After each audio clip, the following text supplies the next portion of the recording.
Hello friends, स्वागत है आप सबका हमारे यूट्यूब चैनल द वैदिक गुरुज में। वैदिक गुरुज आज आपके लेकर आए हैं कक्षा 10वीं की प्रश्नावली 1.4 के पूर्ण हल। तो आइए देखते हैं, हम प्रश्नावली 1.4 आपको समझाएंगे और हमारी आपसे ये रिक्वेस्ट है, इस वीडियो को आप आखिर तक देखें और कक्षा 10वीं के ज़्यादा से ज़्यादा बच्चों तक पहुँचाएँ ताकि सभी बच्चे इन हल जो हमने आपको करवाए हैं सवालों का लाभ उठा सकें और सभी को इसका फायदा मिले। तो आइए देखते हैं प्रश्नावली 1.4। पहला सवाल देखिए, बिना लंबी विभाजन प्रक्रिया किए बताइए कि निम्नलिखित परिमेय संख्याओं के दशमलव प्रसार शांत हैं या अशांत आवर्ती हैं। शांत या अशांत बताना है आपको। तो देखिए पहला पार्ट है 15/3125, ये हमने आप लिख लिया। इसमें आपने सिर्फ एक ही जो है वो कारण बताना है बिना लंबी विभाजन किए, जो हम कर सकते हैं। वो क्या है कारण कि हम जानते हैं कि किसी परिमेय संख्या, जो भी परिमेय संख्या है P/Q के रूप में होती है, जो जहां P और Q सह अभाज्य संख्या है। सह अभाज्य संख्या मतलब इन दोनों में कोई भी एक कॉमन गुणनखंड नहीं है। यदि Q का अभाज्य गुणनखंड इस तरह से लिखा जाए, मतलब 2 की घात 5 या 5 और गुणा में 5 की घात n, 2 की शक्ति m गुणा 5 की शक्ति n के रूप में है। तो यहां पर m और n जो है वो ऋणोत्तर पूर्णांक है। ऋणोत्तर का मतलब होता है नॉन नेगेटिव, मतलब नेगेटिव नहीं होना चाहिए, जीरो भी हो सकता है और जो m और n की जो मान है वो 1 2 3 4 5 कुछ भी हो सकता है। तो उसका दशमलव प्रसार शांत होता है। पहले प्रश्न के जितने भी भाग हैं उन सभी में आपने ये कारण लिखना है। और करना कैसे, देखिए जो ये हमारा Q है जिसको हर बोलते हैं हम, ये अंश होता है, ये हर होता है 3125, हमने इसके अभाज्य गुणनखंड लिखने हैं। 5 पे जाएगा, देखिए 5 का 30, 5 दूनी 10, 5 पचे 25, फिर से 5 पे कर रहे हैं, 5 एकम 5, 5 दूनी 10, 5 पचे 25, फिर से 5 पे जा रहा है, 5 दूनी 10, 5 पचे 25, फिर से 5 पे चला जाएगा, 5 पचे 25, फिर से 5 पे चला जाएगा, 5 एकम 5। तो 3125 के जो अभाज्य गुणनखंड बने हैं, देखिए वो मेरे पास बने हैं 5 के रूप में आए हैं और 1 2 3 4 5 बार आया है, 1 2 3 4 और 1 5 बार लिख दिया मैंने, यानी 5 की शक्ति 5।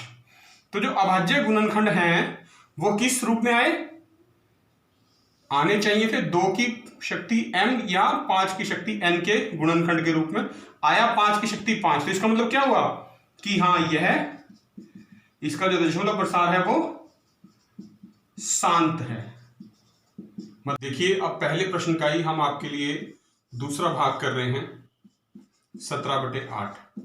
कारण यही लिखना है। हम जानते हैं कि किसी परिमेय संख्या P/Q जहां P और Q सह अभाज्य हैं में यदि Q का अभाज्य गुणनखंडन 2 की शक्ति m गुणा 5 की शक्ति n के रूप में है, जहां m और n ऋणोत्तर पूर्णांक हैं, तो उसका दशमलव प्रसार शांत होता है। तो हमारा हर क्या है यहाँ पर 8, तो हमने 8 के अभाज्य गुणनखंड लिखने हैं।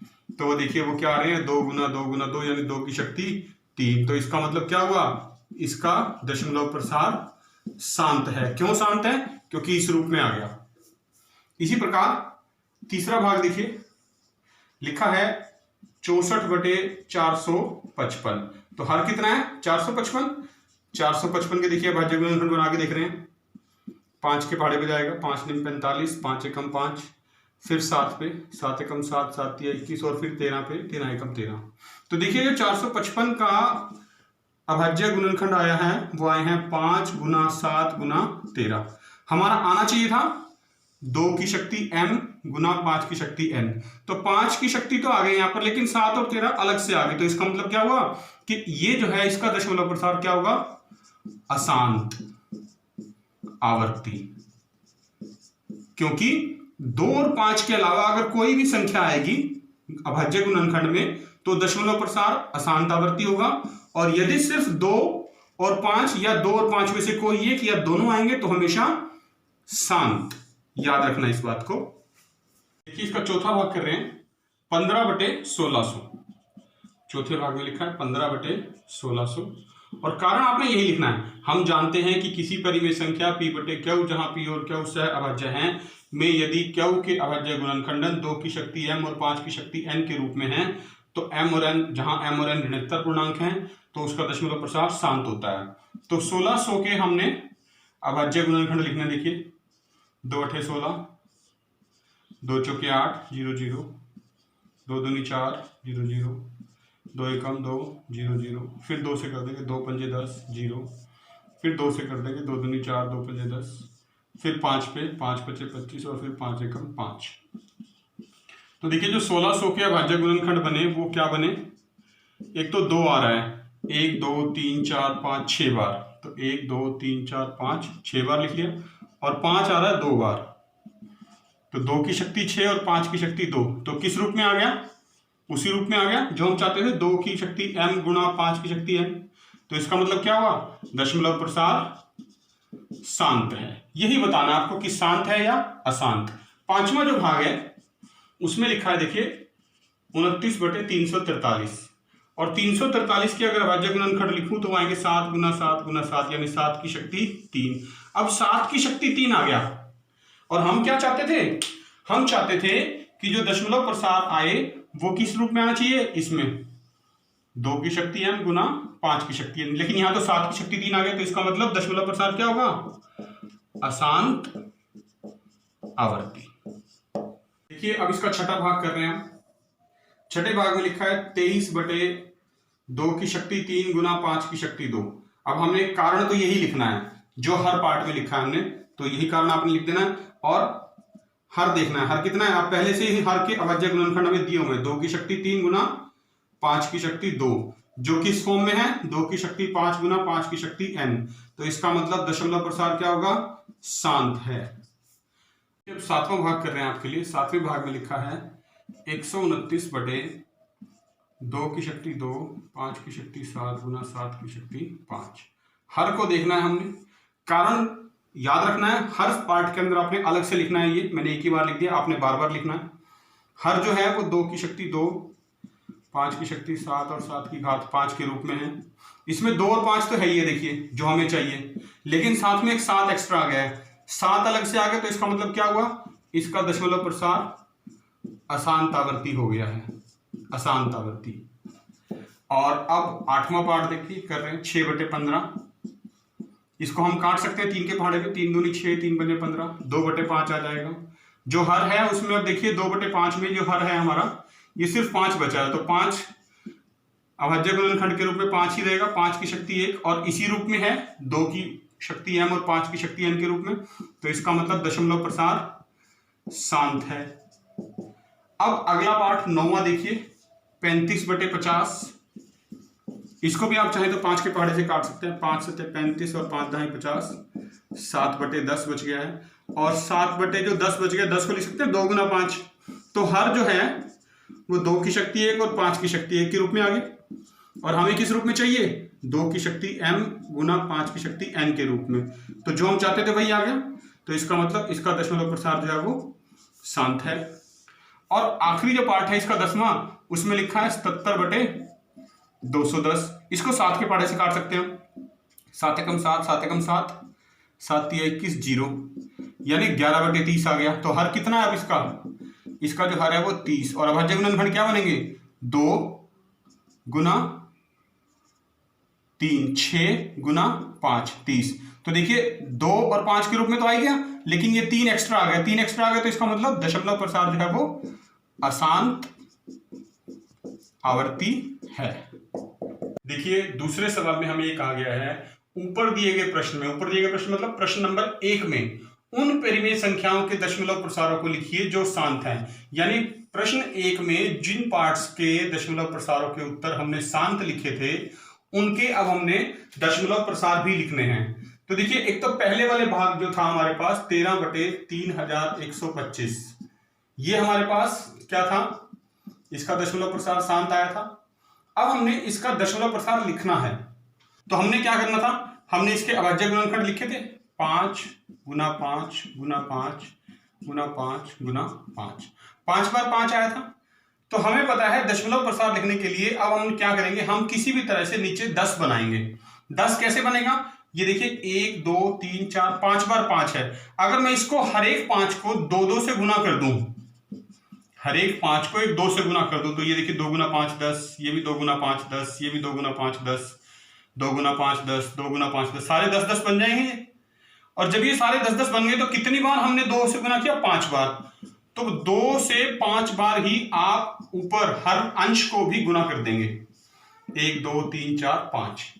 तो क्या होगा, अंश में जो बनेगा 2 को 5 बार गुना करने से 2 दूनी 4 दूनी 8 दूनी 16 दूना 32 आएगा, और बटे में, और ये 1 2 3 4 5 बार अब 10 बन गया है, मतलब 1 के आगे आप 5 जीरो लगा सकते हैं। ठीक है, अब इनको गुना कर देंगे, 13 दूना 26, 13 तिया 39 और 2 41, 416 बटे ये आ गया आपके पास 1 लाख। अब देखिए कितने शून्य हैं, 1 2 3 4 5, तो इसका मतलब 5 दशमलव स्थान के बाद हमने दशमलव लगाना है, यानी 5 अंकों के बाद 6 1 4 1 2, तो देखिए 1 2 3 4 5 हो गए, यहां दशमलव लगा देंगे, तो ये इसका दशमलव प्रसार आ गया है। पहला जो सवाल था उसका दूसरा पार्ट जो था जिसमें 17/8 लिखा था, वो भी हमारे पास शांत आया था, तो हमने इसका दशमलव प्रसार लिखना है। कैसे लिखा जाएगा? जो 8 के अभाज्य गुणनखंड थे वो कितने थे? 3 बार 2, तो हमने क्या करना है? 10 बनाना है, तो मतलब 3 बार 5 से गुना करना है, 1 2 3, हर को भी गुना करना है और अंश को भी 3 बार 5 से गुना करना है, ताकि क्या हो जाए? 10 बन जाए, किसी भी तरह से हमारे हर में नीचे डिनोमिनेटर में 10 बन जाए। तो 17 गुना, ये तो हो गया 2 1 5 गुना 5 गुना 5 बचे 25 पंजा 125 बटे, और ये 10 10 10 3 हो गए, 1 2 3 तो 1000, तो 17 गुना 125 क्या होता है? 2125, और बटे में क्या है? 1000, यानी 3 जीरो के बाद दशमलव लगाना, यानी 2.125। ये पहले प्रश्न का चौथा भाग जो था 15/1600, ये भी हमारा शांत आया था। अब 15/1600 में हम पहले क्या कर रहे हैं, ये 5 के पहाड़े से कट सकते हैं दोनों, देखिए 5 तिये 15, ये आएगा 5 तिये 15, 10 5 दूनी 10 और 0, 320 बचेगा, यानी 3/320। अब अगर हम इसके गुणनखंड लिखें, अभाज्य गुणनखंड, तो वो क्या बनेंगे? 3 गुना 1 2 3 4 5, 2 दूनी 4 दूनी 8 दूनी 16 दूना 32, और 320 है, तो मतलब 2 गुना 5 320 हो गया। अब देखिए 3 बटे हमारे पास 2 कितनी बार है? 1 2 3 4 5 6 बार, तो हमने 6 बार 5 से भी गुना करना है। अगर मैं ये मान लूं कि ये 2 गुना 5 10 पहले से ही है, तो ये एक तो बन ही गया। अब कितने बचे? 1 2 3 4 5, तो हमने सिर्फ हर को 5 बार 5 से गुना करना है, 1 2 3 4 5, और हर को 5 बार 5 से गुना किया, इसका मतलब अंश को भी करना पड़ेगा, 1 2 3 4 5। अब देखिए 5 बार 2 5 मिलके क्या बन जाएंगे? 10, तो 1 2 3 4 5 और 1 ही पहले से था 6, तो ये बन गया 3 गुना 3 1 2 5 बटे 1 2 3 4 5 6, एक के आगे 6 जीरो आ जाएंगे क्योंकि 6 बार 10 था, तो ये बन जाएगा 9 3 7 5 बटे 1 2 3 4 5 6, और अब 6 अंकों के बाद हम दशमलव स्थान लगा देंगे, तो 5 7 3 9, 4 अंक ही हो गए, देखिए ये 5 ये 6, और यहाँ दशमलव लग जाएगा 0.009375। देखिए जो छठा भाग था हमारे पास वो भी शांत दशमलव प्रसार आया था, वो था 23/2 की घात 3 गुना 5 की घात 2। अब देखिए हमने इसको भी बताया था कि ये इसका दशमलव प्रसार जो है वो शांत है, तो शांत को लिखना भी है हमने, तो हमारे पास क्या है? देखिए मैं लिख रहा हूं यहाँ पर, जो ये है 23/2 की शक्ति 3 और 5 की शक्ति 2, यानी 23/2 तो 3 बार है, 1 2 3, और 5 2 बार है, 1 2, तो देखिए एक तो ये 10 बन गया, एक ये बन गया, हमें 10 बनाने हैं सिर्फ हर में, एक और बनाना है क्योंकि एक ही 2 बचा है, तो क्या करेंगे? एक बार 5 से गुना हर को और एक बार अंश को, तो ये देखिए 1 2 3 3 10 बन गए हर में, तो यानी कि 1000, और 23 गुना 5 कर देंगे तो 5 3 15, 5 दूनी 10 और 11 115। अब 3 अंक 3 जीरो है नीचे, तो 3 अंकों के बाद दशमलव लग जाएगा, 5 1 1 दशमलव 0, तो 0.115। अब देखिए मैं इसका आखिरी जो भाग है 8वां 6/15 वो आपके लिए छोड़ रहे हैं, इन सभी को देखते हुए इसी तरीके से आपने स्वयं करना है। देखिए तीसरा प्रश्न कर रहे हैं, कुछ वास्तविक संख्याओं के दशमलव प्रसार नीचे दिए गए हैं। आपको ये 3 भाग हैं इस प्रश्न के, तीसरे सवाल के। इसमें दशमलव प्रसार दे रखे हैं हमें, देखिए पहले भाग में दे रखे हैं, दूसरे में और तीसरे में। प्रत्येक स्थिति के लिए निर्धारित कीजिए कि यह संख्या परिमेय संख्या है या नहीं। हमें यह चेक करना है कि ये तीनों भाग जो दिए हुए हैं जिनके दशमलव प्रसार हमें दे रखे हैं, इनमें से कौन सा परिमेय संख्या के रूप में लिखा जा सकता है और कौन सा नहीं। और यदि कोई परिमेय संख्या है तो क्या उसका जो पी वाई क्यू रूप आएगा परिमेय संख्या का, तो उसके अभाज्य गुणनखंड किस प्रकार के होंगे ये भी बताना है। तो देखिए सबसे पहले पहला भाग देख रहे हैं, 43.123456789 तक है ये। तो इसका अर्थ हुआ ये जो है ये एक शांत दशमलव प्रसार है, पहले भाग में शांत दशमलव प्रसार है। और शांत है तो इसका मतलब क्या हुआ, यह एक परिमेय संख्या है। और अगर ये एक परिमेय संख्या है तो इसका मतलब इसको पी वाई क्यू के रूप में व्यक्त किया जा सकता है। जब पी वाई क्यू के रूप में व्यक्त किया जा सकता है तो जो क्यू के अभाज्य गुणनखंडन होंगे वो 2 की शक्ति m गुना 5 की घात n के रूप में होंगे। यही हमें बताना था कि जो भी दशमलव प्रसार में अगर आएगा शांत है उसकी परिमेय संख्या पी वाई क्यू बनेगी, और क्यू के अंदर जो उसका हर है उसके गुणनखंड अगर इस रूप में है वो तभी शांत होता है, हमें पता है इस बात का। तो हमने यही बताना था कि पहले भाग में दशमलव प्रसार शांत है तो इसकी यह एक परिमेय संख्या है और इसका पी वाई क्यू रूप में क्यू के गुणनखंड इस रूप में व्यक्त किए जाएंगे। दूसरे भाग में देखिए, दूसरे भाग में 0.120 1200 1200 हर बार एक जीरो बढ़ती जा रही है और डैश डैश लगा है। डैश डैश का मतलब ये संख्याएं कभी खत्म नहीं होंगी, कभी समाप्त नहीं होंगी। तो इसका मतलब क्या हुआ, ये एक अशांत अनावर्ती, अनावर्ती मतलब रिपीट नहीं हो रहा दशमलव प्रसार है, अशांत अनावर्ती दशमलव प्रसार है। इसका मतलब क्या हुआ, जब ये अशांत है तो इसका मतलब हम इसको, यह एक परिमेय संख्या नहीं है, परिमेय संख्या नहीं है तो क्या हुआ, यह एक अपरिमेय संख्या है। और अगर ये एक अपरिमेय संख्या है तो इसका मतलब इसको पी वाई क्यू के रूप में नहीं लिखा जा सकता, पी वाई क्यू के रूप में नहीं लिखा जा सकता।